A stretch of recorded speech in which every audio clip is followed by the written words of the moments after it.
Welcome to the Get Your Life Back podcast. And you are in for a treat today. With me is the brilliant, the beautiful, the compassionate Dr. Christina Bjorndal. She's a naturopathic physician, and it is an absolute honor and pleasure to have you here. So thank you so much for being here, Dr. Christina.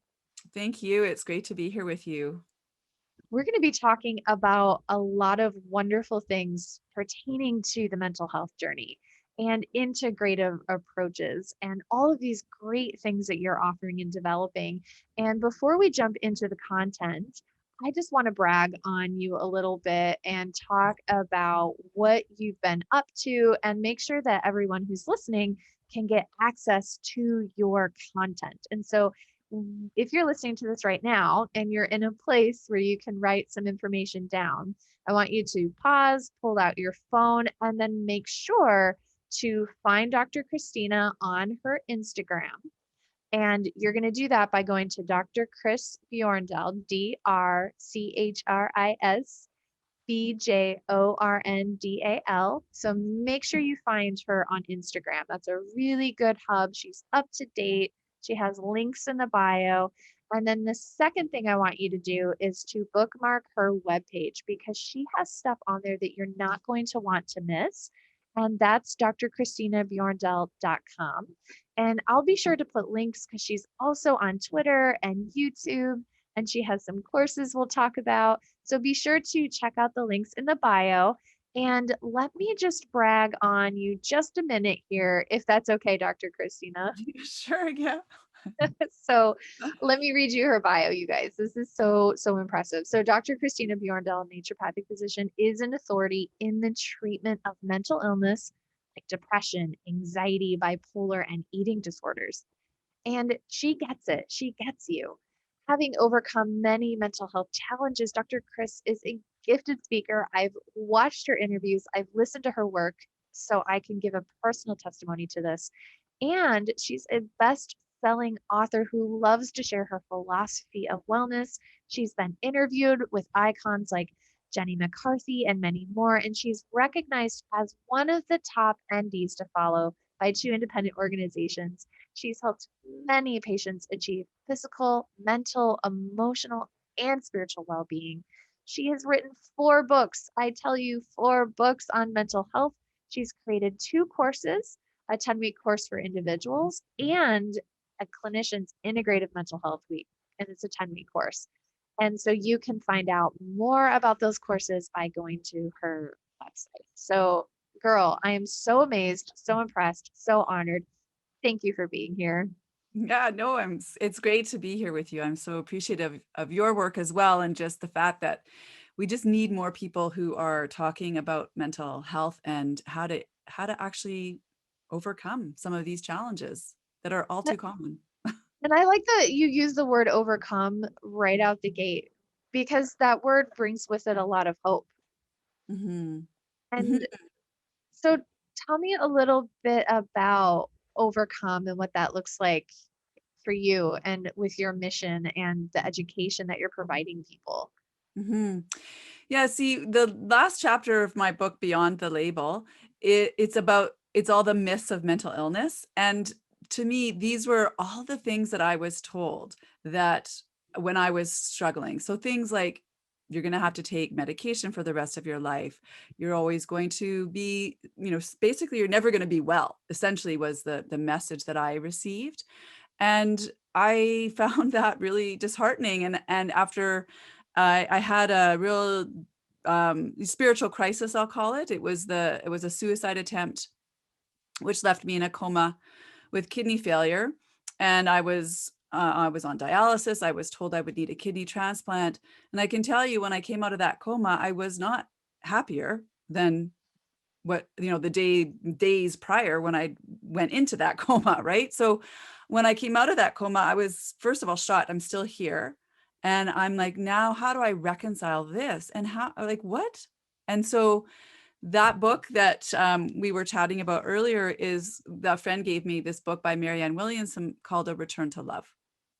And there's a quote in that book on surrender, which goes along these lines, that surrender is not about breaking out of anything, but it's a gentle melting into who you really are.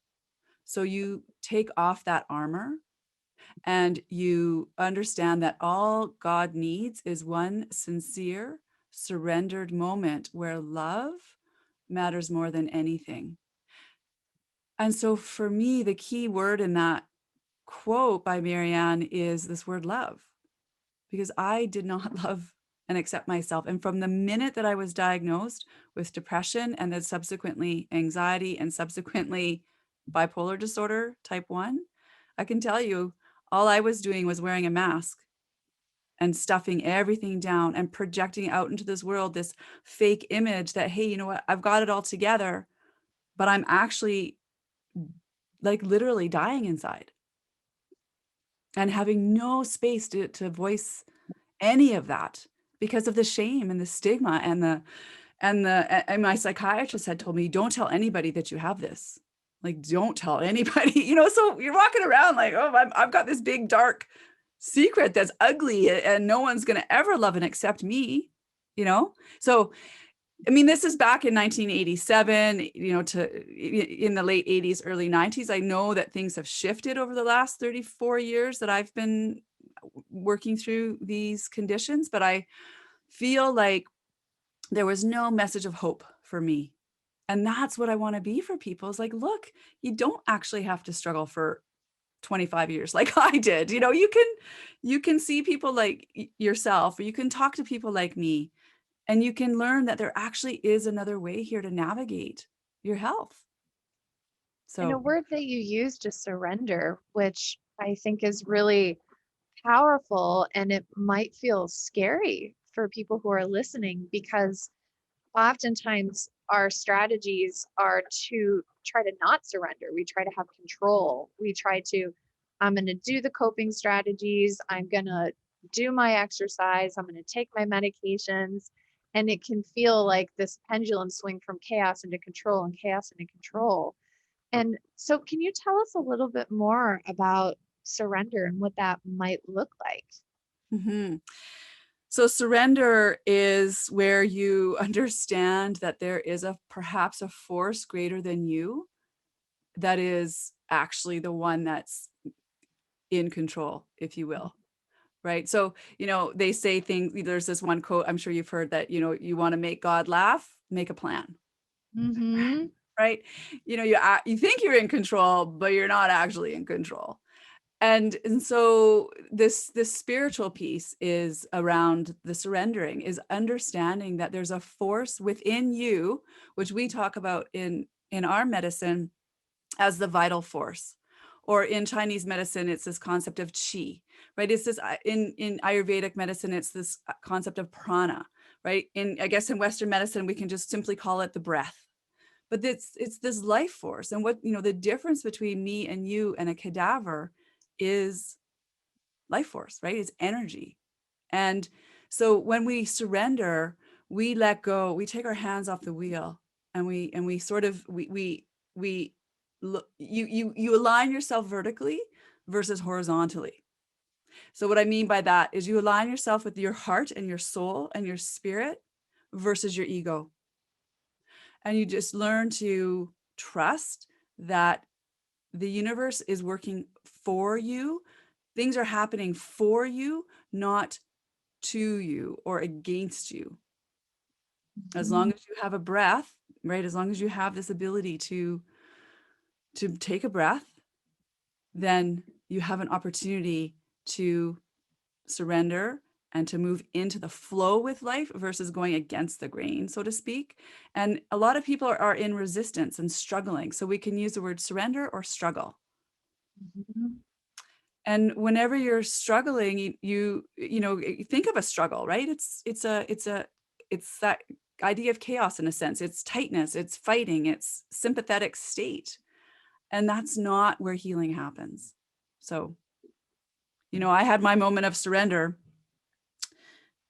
It wasn't pretty, but it was, but it was definitely a very, I don't talk about it much. I mean, I think you're probably the second person that has ever, of all the podcasts I've done, you're probably the second person that I've ever maybe third that's ever asked me about surrender and that moment. But it was when for me, I was at the bottom. Like Mhm. that was the bottom. So now I get emotional thinking about it. Yeah. Well, it's like a relinquishing of the the belief that we ultimately can control our way or resist our way or fight our way into the life that we want, when in all reality, what I hear you saying is that by releasing the need to control, by aligning vertically, by simply surrendering into the flow, that's where true freedom can lie. Hmm. Yeah, for me, and this wasn't like, 1 minute I'm, recovering and I, open my eyes after trying to commit suicide. And then the next minute I'm surrendering and life is great. It wasn't like that at all. But, so this surrender has been a continual unfolding and a continual choosing towards light and love and life versus death and darkness. And really, I say that was my bottom point. It really was, but I skimmed along that bottom for quite some time, right? That was, 1994. Then I had a subsequent suicide attempt in 97. And then I had a much later, which was 2009. And the thing is, I really was still in this bit of resistance, right? Like I was getting the concepts perhaps in the head, but I wasn't translating them, right? Information is not transformation. So I wasn't transforming them into my heart. So it took many, many years. So I want people to know that this is definitely was for me, doesn't have to be for you, but it was for me a decades long process of unfolding into acceptance and love for myself. Yeah. How did you continually make that transformation? Because what I hear you saying is it's not like I hit rock bottom, there's this aha kind of come to Jesus, if you will, moment, and then everything's better, but rather it was a continuous process of leaning into that surrender and allowing yourself to be transformed, and it takes time. And so how did you do that? Whenever you bump up against something, whether you bump up against a trigger, you bump up against a problem in your life, we need to understand that everybody in your life is a mirror for you, to be able to look perhaps within to see the pieces and parts of yourself that you're denying. And so the big part for me was just doing a lot of this counseling work. So looking at my shadow beliefs and my unconscious commitments. I just spent a year studying with Gabor Mate, who's into trauma. He's about trauma, and really feels and believes that a lot of the mental illness that's out there in the world has a root cause based in trauma. Doesn't have to necessarily be big T trauma, like growing up in an alcoholic home or, sexual, mental, emotional abuse. It can be as simple perhaps as being bullied when you were in grade 3 or your parents divorcing. So, but we all, I think, share this commonality of this human experience of some sense of woundedness. And so for me, it's really been about this continual willingness to look within and to meet the place where I encounter resistance. So there's a great quote by Jeff Foster that says, our suffering is equal to the gap between expectation and reality. So a lot of the struggles that we face is because we're not accepting of the actual situation, right? Our ego expects, oh, I want whatever it might be, my partner to do this, or my partner to be this, or my partner to look like this, or my practice to be this busy, or my job to be this way, or my coworker to do that, right? So it's whatever that resistance is, this gap between expectation and reality. And you have a choice. You either recognize that you're in expectation and drop to reality, or you simply have to accept that reality, right? Like you're always going to be in resistance there. And so that's where, for me, the healing it has been is looking at where I'm in resistance with life. I really appreciate the the reference to the gap. And I think that the gap can occur between what we expect and then what is actually occurring. And then I also thought about how that really marries up well with what you were saying about mirroring, where we all come into this world with a specific set of emotional and physical needs.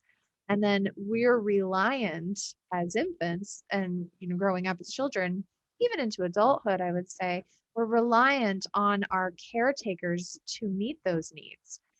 And if we if there's a deficit, if there's a gap, like you're saying, between what we need as unique individuals and what our caretakers are capable or willing to provide with us, we then go through life with this deficit. And I'm thinking about self-love, Mhm. thinking about how in psychology there's this concept of mirroring where the infant will create an idea or a sense of self that's based upon the mirroring they receive by gazing into the face and the eyes of their caretakers. And so if we have a, a gap or a discrepancy in that, then it can create this foundation where we might not feel that sense of worth, where we might not feel that sense of love.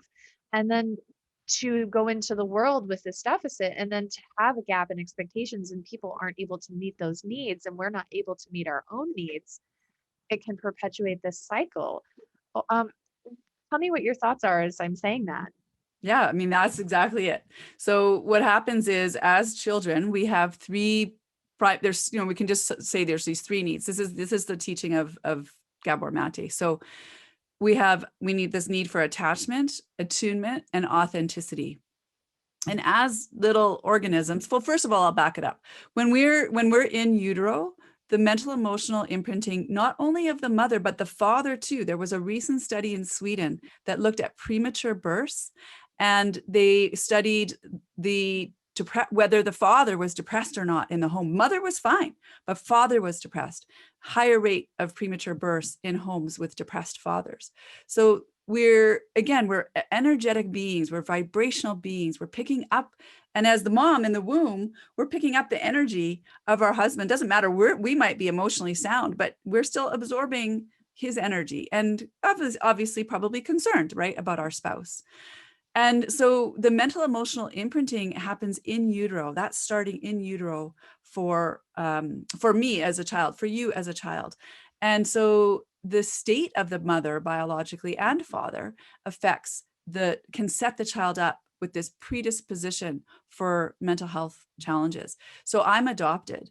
So just by the fact that my biological mother had to make a choice about whether or not to keep me or not, pretty much probably she was stressed. So I came into the world wired that way. So I was a very anxious little child. And when I was speaking with Dr. Mata, he asked me, so, don't you think that's a trauma?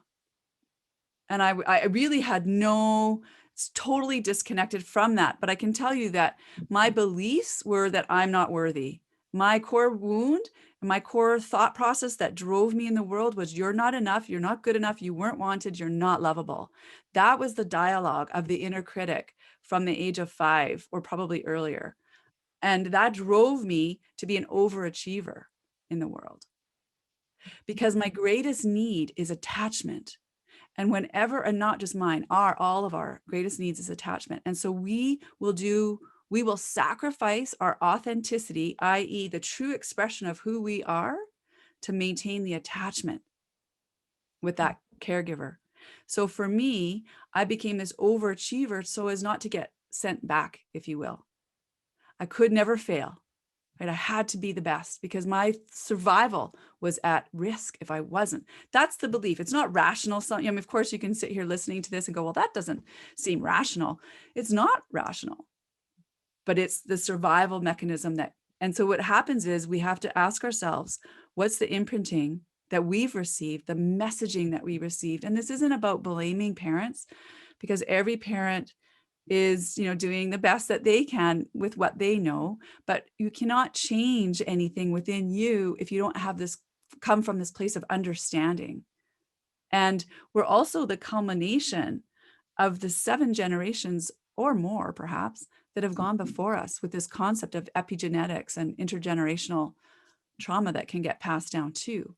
So I know I've gone on a little bit of a tangent, but what I want to say is that attachment is a primary need, and if the infant and the young child is in a home, perhaps that where the attachment can be threatened, in the case of these bigger T traumas, the child will compensate to do whatever they need. So they might stay small.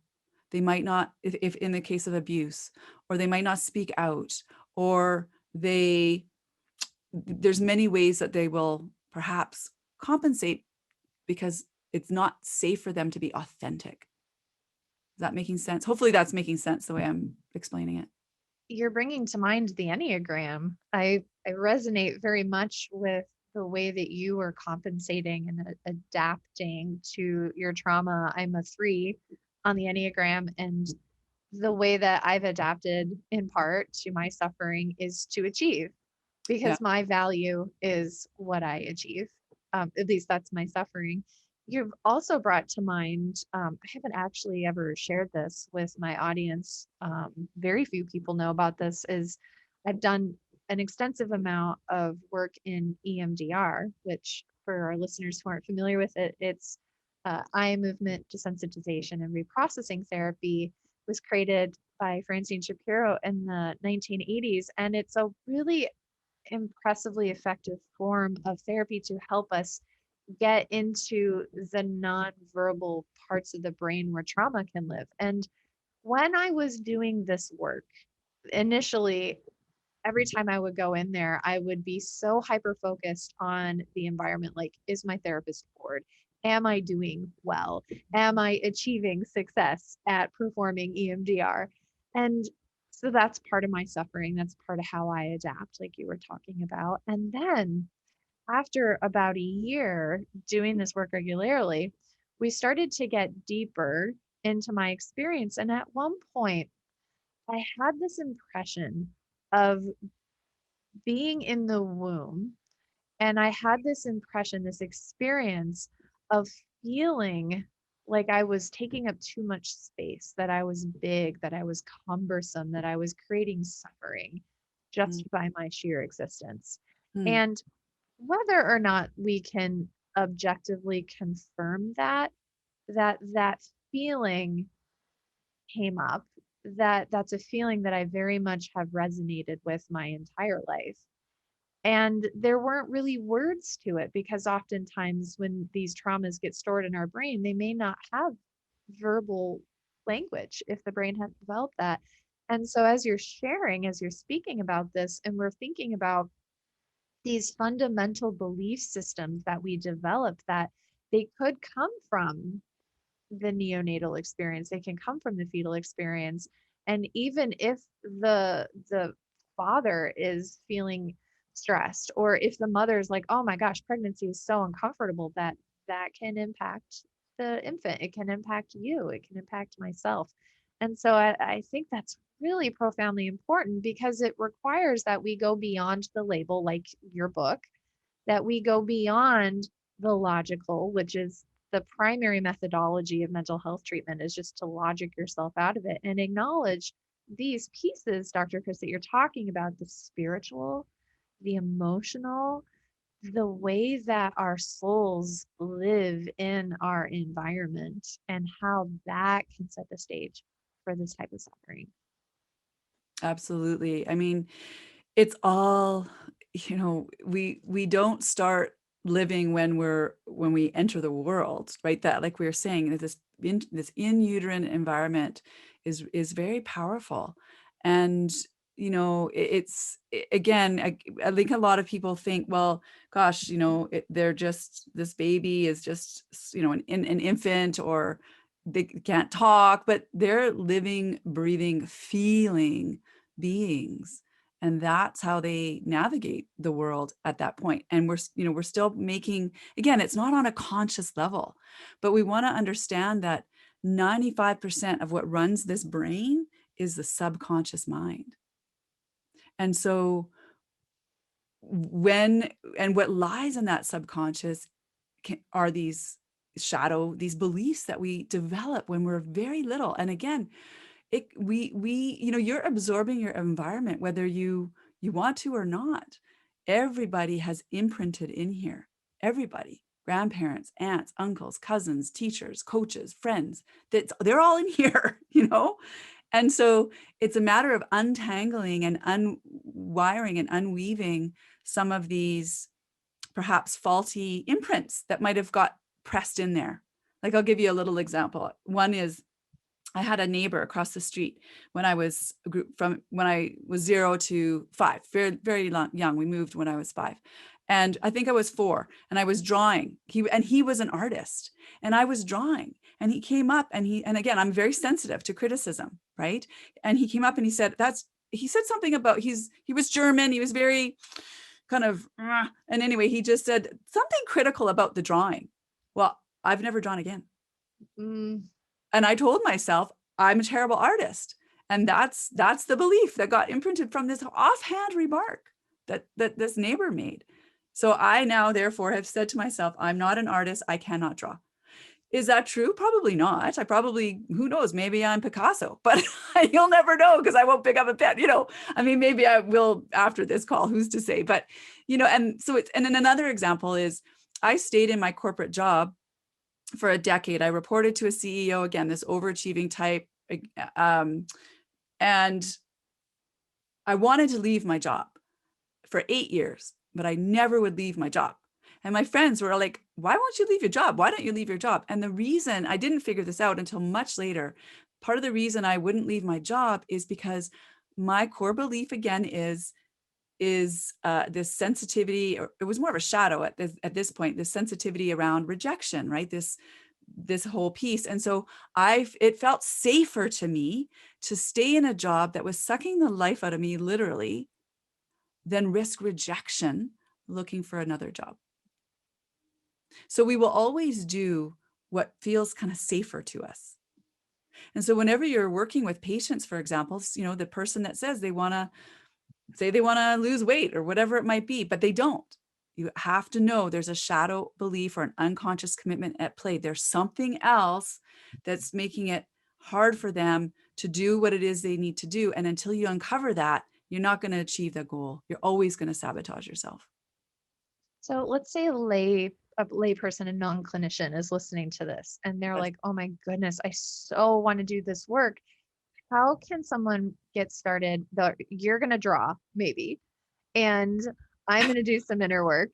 And so this is what we're going to do. So someone's listening to this and they're like, oh my gosh, I want to do this inner work and I want to start today. Do you have a practical suggestion that somebody who's listening can do today? Yeah. Yeah. The first place would be to start looking at where the resistance lies or where you might be sabotaging, and writing down what your beliefs are. Like, start looking at that piece. But it's very important, I think, to navigate this with a skilled practitioner or a therapist. So the course that I have introduces you to these concepts, and it's a great introduction. So there's that option. But the person that I did a lot of this work with is the books that I read. The person I did this work with, her name is Nancy Levin, and I believe she offers a program that's called Jump and Your Life Will Appear, inch by inch approach to making a change in your life. And I took her course when I wanted to write, or I had written Beyond the Label, but I didn't want to put it out in the world because I was afraid of rejection. I didn't want people, nobody knew that I had not many people, I should say, knew I had bipolar disorder type 1. I was very private about that. I was in the closet, if you will, was not public. I couldn't even come on a podcast and speak it. And so I had a lot of shame. And so she helped me be able to get over myself and all of my fears and my issues and put that work out in the world. And so her work, and then combined with Debbie Ford's, who has passed away, but her book, a starting book for me to work, that I worked through. And I've done this shadow work I'm on my 4th iteration of it. So again, the first time you go through it, you might be skimming the surface, right? Next time you do it, you might dive maybe a foot below the surface, and then you might eventually really get to the root of it all, right? Or dive deep, right? So Debbie Ford's book, it's a great little book. It's called The Dark Side of the Light Chasers. And people can look on YouTube. There's a documentary called The Shadow Effect by Debbie Ford. That's a great place to start too, and don't stop at the first 5 minutes because she's talking about depression and you might think I'm not depressed. I think it's important to listen to it all the way through, because we all have these shadow beliefs and unconscious commitments. Yeah, I kind of call it the dark night of the soul. Yes. Yeah, and you can change them, right? You can, once you bring it into your conscious awareness, then from that place you can make a different choice. You can see, oh, there I am. Okay, so now I can either go right, or I can go left, or I can go straight. I have a choice here now. I don't have to now because you've uncovered it, if you will. I think that's really powerful. And something you said I want to emphasize is, in the beginning of our conversation, you used the term kind of leaning in. And we were talking about resisting versus receiving, just allowing the awareness to be there, allowing yourself to feel instead of trying to push it down and control it and suppress it. And so that's one of the initial stages, is to just simply acknowledge and notice. And what's coming to mind is, I'm thinking about Pandora's box in a sense. And I think this is very important to mention, because we can then open up a whole world of feelings that maybe we've been stuffing for our entire lives. And that's why it's important to have a helper, like a trained trauma informed clinician, to be Yes. your advocate. And so I'm curious about this question I get asked quite often, and I'd love to hear your perspective. Is, I have clients who ask me, what if I start to do the work and the emotions start coming up and I can't make them stop? So for example, to give you a practical example, there's a young woman that I work with, and she has a lot of self-hatred, self-injurious behaviors. And her best strategy is to just work. She's incredibly productive. She just works really hard and distracts herself. And so we've talked about the shadow work. And she says, Dr. Cain, when I start thinking about these things, I start crying and I feel like it's a never ending avalanche. What can she do? What do Mm-hmm. you suggest? Mm-hmm. So the healing is in the feeling, and emotions are just so E for energy in motion. So when we just look at it from that perspective, that it's okay, I'm just, you can say you're releasing, we're letting go, we're allowing, we're moving into the body, because the body is your guide. The body is what holds this emotional self, if you will. And most people are living right here, right from the neck up, and we're discounting the body. And we might have a whisper from our soul or our heart, but our ego will quickly negate it and keep us perhaps in this, because the ego wants to protect you from this pain, but this pain was from 30 years ago, perhaps. Pain is not actually happening now, but the pain lives inside of you and will always live in you until you allow it to be free. And so you're keeping yourself a prisoner within your own walls when you're afraid of your emotions. The emotions, there's nothing to be afraid of, right? But as soon as you're afraid, or you think that, oh my gosh, I'm going to cry forever, that's a belief. That's a belief that's aligned on the horizontal plane with the ego, that's keeping you stuck in your suffering. So Jill Bolte Taylor, she had a stroke. She wrote a book called My Stroke of Insight. I think it's called My Stroke of Insight. She has a TED Love Talk. Yes. Yeah. What does she talk about, right? She said she's a neuroscientist, has a stroke. And she was very sciencey, not into the emotional, spiritual side at all. But after her stroke, she said emotions themselves will only live for about 90 seconds to 5 minutes, but it's your thoughts that fuel them. And I can agree 100% to that. It's your thoughts that will fuel them to last a lifetime. In the case of, bitterness, resentment, not being willing to forgive, the thoughts that we hold. So I would really, gently nudge this patient of yours into awareness. And the shadow piece, at some point, perhaps somebody said to her, like a lot of times overworkers, people who are overworkers or workaholics, their shadow is fun. They think fun is lazy, and they don't connect with lazy. But if you visualize the yin yang symbol, we have to be able to reconcile and align and integrate both of these aspects. And that's one of my shadows, is like having fun. That was not easy for me, because I was always work, right? Study. Be the best, be the best, be the best. Climb. But what are you running from? Where are you trying to get? Right? Where are you trying to get? There's nowhere to be. There's nowhere to go. You just need to be here and now. So I wanted to say one other thing about that, and I think it left me. But for her, it's just about being able to recognize what perhaps these thoughts are that are driving her, and shift that belief that the avalanche is never going to stop. And if we use the avalanche example, have you ever witnessed an avalanche that doesn't stop? Right. I've never seen an avalanche that doesn't stop. Actually, they're quite quick. I've actually been in an avalanche, and I can tell you they do stop. So, so there's a fear there. There's something she's not willing to look at. And it's probably rooted in childhood trauma.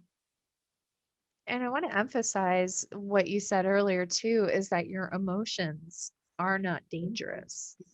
That they're there regardless of if you feel or express them or not. And by holding them in, your body and your cells are going to suffer. And the natural need of the body is to release that. And so either we can do the work and be mindful and intentional in expressing, honoring, releasing, processing, leaning into those emotions, or they're going to come out in other ways, whether it's autoimmunity or migraine headaches, or I just have an angry outburst and I want to kick the wall. And so you're emphasizing, and I really want to emphasize your emphasis, is that it's so important to know that your emotions are not dangerous. And I also want to emphasize what you said about how they will not last forever. And the avalanche is a good example of that, because they don't last forever. And in another example I use is like the waves of the ocean too. They're going to come in and they could feel like they're flooding you and drowning you and overflowing you, but the tide will go out. Yeah. And so I really appreciate your perspective on that. Yeah. I mean, I just want to say with that, you're either expressing your emotions in a healthy, safe way, supportive way, or you're suppressing them. Those are the two options. And like Dr. Cain is saying, when you suppress, your body, it's like a container. So if you're trying to keep the lid on and the emotion's really like a big one and you're pushing it down, it's still pinging inside of you. And that's what we're saying. This can be at the root of autoimmunity. This can be at the root of cancer. Not the root of, I mean, it's a piece of the puzzle. It's a piece of the puzzle. Migraines, like you said. There's so much. So, when the body says no. So how often do we listen to the body? We spend a lot of time listening to the mind, but when are you actually tuning in and listening to what your body's got to say to you? And what do you say about your body, more importantly, as me, with somebody who's had an eating disorder? I can tell you, the relationship with my body has not been nice. It's been very abusive, actually. Me being abusive to me. Mm-hmm. Right? So moving from self-criticism to self-love, I know it sounds sort of cliche, but it's very important. And then, I mean, exercise and awareness that people can do is, because, ask for a practical example. Here's a practical example. When next time you go in the shower, I want you to see if you can just be present in the shower, feeling the water, the lather of the soap. Just be present. That's it. I see what thoughts are there for you. When I did this exercise, well, I won't give you the punchline away. So just, see, and hit us up. Let us know what thoughts were there. Because the thing is, if you're truly present in this moment, there should be no thoughts, only stillness. And then I'll just tag on to that ocean, as the wave, you're the ocean. Your body is the ocean. The emotions are the waves. You can ride that wave as it rises in you. There is no other extreme emotional state than suicidal depression and psychosis, both of which I've experienced. That's the full range of human experience. Extreme, yes, full range. But to say you're wrong or you're bad or you're not normal or you got a problem or you're never going to get better without acknowledging the range of those emotions, those extreme sides, if you will, or selves or states, denies the human experience. And the eye-opening piece for me in this work that I've done in my own healing is nobody, not one doctor, not one naturopathic doctor, not one medical doctor, not one psychiatrist ever asked me about my trauma. So we need to start, having conversations. I know it's a kind of a popular word right now, but it's an important word. We are a traumatized society. And again, it's not about casting blame and pointing fingers. Every time you point the finger, right, there's 3 pointing back at you. It all comes back to you and your capacity to lean into love for yourself and your capacity to lean into love for others. But you can't lean into love for others if you don't lean into love for you, right? So I know I've gone off on a tangent, but you're the ocean. You can hold any wave that rises within you. And as Nicole said, the wave will fall back down. But we want to get to this place of stillness, not this turbulence. That's a lot of us are in this sort of state of really this sympathetic piece is really destroying us as a human race, I think. And I want to validate and emphasize what you said about trauma. I have a lot of compassion and for trauma. And I love that you're talking too about big T and little T traumas, because I think that trauma wasn't spoken about for so long. And then when it became a thing and it was put in the DSM, the Diagnostic Statistical Manual by the American Psychiatric Association, they only talked about PTSD or post traumatic stress disorder. And so that's the linguistic narrative around it. And I've had so many people tell me, well, my my the mole in the backyard died and that shouldn't be traumatic, but I feel incredible trauma. Like my husband's a counselor and he had a patient who there was a mole in her yard that died and she cried for 3 hours and had a ceremony for the mole and her boyfriend was like, you're ridiculous. But for her, it's like you were saying, those 3 fingers pointing back, is that there was something about that for her that awoke this feeling that was a trauma feeling, Yeah, right? that's And right. so I really want to honor and emphasize what you're saying about trauma is anything that supersedes our ability to cope with it and move it out. It's something that gets locked in our cells or something that activates something that has been locked in our cells. And it isn't about the inducer, but rather how we experience it. And so what you're talking about, I think, is profoundly important. And it is such a disservice to clients that you went through these things that were huge and profound and could be arguably big T traumas, and yet nobody asked you about it. And so I'm thinking with compassion about our listeners about how many of you have had big T traumas, little T traumas, who have had suffering and nobody has asked you about it. You're listening to this podcast on mental health. So my guess is that you're more aware of the relationship between your experiences and how you feel. But what about your loved ones? Somebody who has a propensity to breaking bones, or somebody who has diabetes or cancer or migraines or irritable bowel syndrome. Has anybody asked them about their trauma? Mhm. And so I really respect you for bringing awareness and light to that. Yeah, You can only help somebody as far as you've gone yourself. And as clinicians, I think it's really incumbent upon us to be able to hold space. You don't necessarily have to be a psychologist to be able to hold space and to be compassionate and empathetic towards the person that you're working with. And this woman that was upset about the mole, I can't handle seeing death anywhere.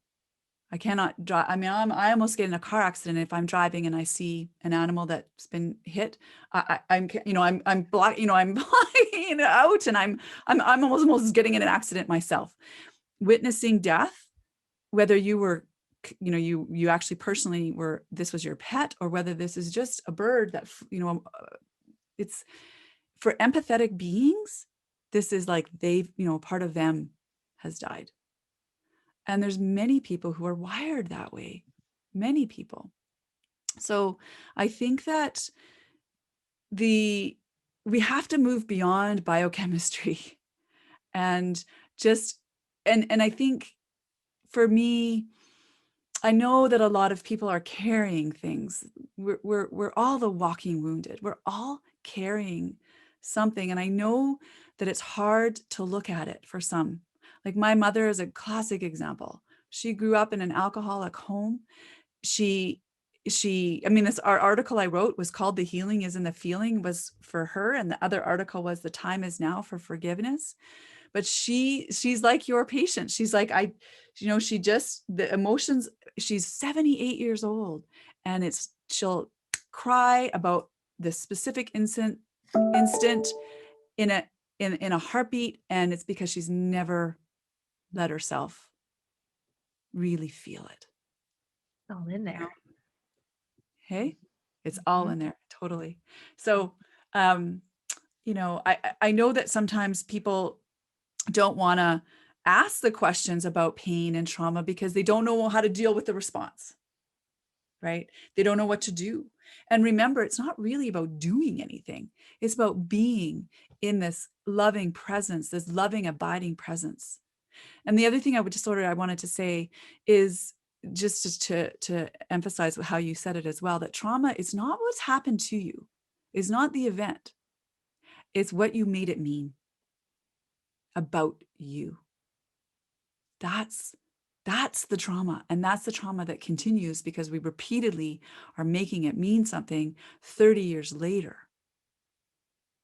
So you can change that narrative because that was a coping strategy that you developed as a result of the experience because the environment may not have been safe for you. But that environment isn't happening now. So, yeah.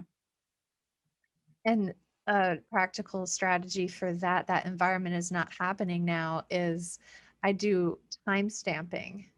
So you notice the part, this comes from IFS and ego state and EMDR, where the understanding is that we have parts of ourselves that are kind of stuck in a time warp. It's like they've been cryogenically frozen and they've awoken in 2021, but they don't know it's 2021 or whatever year it is. And so as you're saying this is to notice that part, close your eyes, notice that part and be like, okay, part, do you know that it is 2021? Or do you know that we are here right now and that you're not there anymore and you don't ever have to go back there, that we are here and I have resources that you didn't have and you're not alone and I've got your back. And doing that time stamping experiment with the parts to see how they feel by knowing that it is now and not then. Yeah. And that Dick Schwartz has a new book coming out called No Bad Parts. I think it's out now in July. It was supposed to be out this month. Yes. And so it just that exactly holding that wounded self within with the loving presence of your adult self now, almost parenting yourself in a way, because you may not have got what you needed. That's what you were saying earlier, right? You didn't get, your needs weren't met. So now we have to meet those needs and integrate those parts that feel exiled or alienated or alone or are in fear or afraid, because they're actually holding you hostage. So, how do you cultivate? You were talking earlier about a vertical relationship instead of a horizontal, and I'm curious how you cultivate that feeling of I am worth doing this work. I'm not actually just a piece of garbage, Mhm. and I am worthy of love and acceptance. How do you cultivate that? Yeah, that oh, that's a hard one, right? Mm. Yeah. So for me, uh, oh gosh, very difficult for me because my narrative is I am unworthy. And I used to hate, well, hate is a very strong word. I used to resist people who said to me, change your thoughts, change your life. Oh, hey, Chris, change your thoughts, change your life. I really was like, what? And I felt like people were implying that I was in my depression because like on purpose or something. I don't know. It was a very It's your cha- fault. yeah, it was very challenging for me, this affirmation piece. So for me, I had to lean into, well, first of all, then what happened was learning and understanding psychoneuroimmunology, that your thoughts affect your physiology. So your thoughts create neuropeptides. The neuropeptides affect the hormones in turn that get produced affect how you feel. So it's a little bit of a chicken and an egg problem that we have here. I was very engrossed in my thoughts, in the dark clouds of depression. I could not see or believe or understand that the sun was still shining behind the clouds. I was one with the dark cloud. When the cloud eventually lifted, I realized, aha, okay, there are other thoughts I can choose to think. It was a stretch for me to go from I am unworthy to I am worthy, but I could just stay very neutral for myself. I would simply say I am, and I wouldn't fill in the blank. And I am in a religious context, a very powerful statement. So try to go through your day just being neutral, not negative, not positive. We don't have to spiritually bypass anything or sugarcoat or Pollyanna your way through life. Just be aware of the thoughts you're thinking. And if you can just stay neutral, because this piece, the psychoneuroimmunology piece, was a piece that was missing for me. Understanding the neuropeptide cascade and how that affects your physiology. It's not about believing the thought. Nobody says anything about believing anything. But the reality is, as you start to produce a different hormonal environment in your body, your thoughts actually naturally shift. So for me, this worth piece as well, as I've mentioned, I've had 3 suicide attempts. I've only really been public about one of them. So I I also follow, I'm kind of a sporty person. So 3-strike rule, right? Baseball, I think it's a good rule. 3 strikes are out kind of thing, right? So if you're not going to get the lesson after 3 strikes, well, you better go back to school or something's up, right? So give people, I usually give myself, I might not get the lesson the first time, might not get the lesson the second time, but hopefully by the third time I've gathered up the lesson. And so I think for me, I've just learned to, um, because of my spiritual and background and beliefs, I believe that I'm here for a purpose. It's not my decision. I'm not in control of when I depart the planet. That's not up to my soul. I read in Radical Forgiveness, and also Neil Donald Walsh talks about this as well in a children's book called Little Soul and the Sun, that the soul, we all come here with perhaps this purpose. And ultimately, my purpose is very simple, and I actually think this is a common shared purpose for all of humanity, is how to learn how to love and accept yourself and your fellow being. So, suicide attempt number 1, suicide attempt number 2, suicide attempt number 3. It's like, okay, Chris, when are you going to actually lean into love for yourself? When are you going to get that actually this isn't the way out for you? Suicide isn't the answer for you. So I've just now accepted that suicide isn't the answer for me. And it's very painful. And I don't want to. I get it that people commit suicide. Commit suicide is a huge problem, huge problem. Greenblatt said by Dr. James Greenblatt said by the year 2030, person will commit suicide every second. Like every second. That's in 1 hour, that's 3,600 people. I think if I did the math right. And, you know, this was an issue before the pandemic. And I think it's the real pandemic that nobody's talking about. And now we've just come through or are in or out. We're not really sure where we are in Canada anyway, this pandemic. And nobody, I mean, some people are talking about suicide. You and I are now talking about it, but it's happening at a big rate, and more so, I think, as a result of this pandemic. So me being silent about my suffering, I don't think that's going to help. I think me being an example of, hey, I've been there. I've had many dark nights of the soul, and I'm still here. And there's a way that you can navigate your mental health by following these 10 steps. But ultimately, the most important step is this piece of love and compassion that not a lot of people are talking about. And you talk about these 10 steps in your book, Beyond the Label. And so to get the 10 steps, I want y'all to read the book. And could you give us a little, and you did with this one piece here, could you give us maybe 4 of the 10 steps to get us Yeah. started? Yeah, the foundation is, so first just understand that you are a being that's in this container that is a body, and your body is your guide, right? Your body is your guide, and your emotions are the messengers to guide you back to safety and to wholeness. So physical, mental, emotional, spiritual. Those are the 4 aspects that we want to look at with respect to overall health.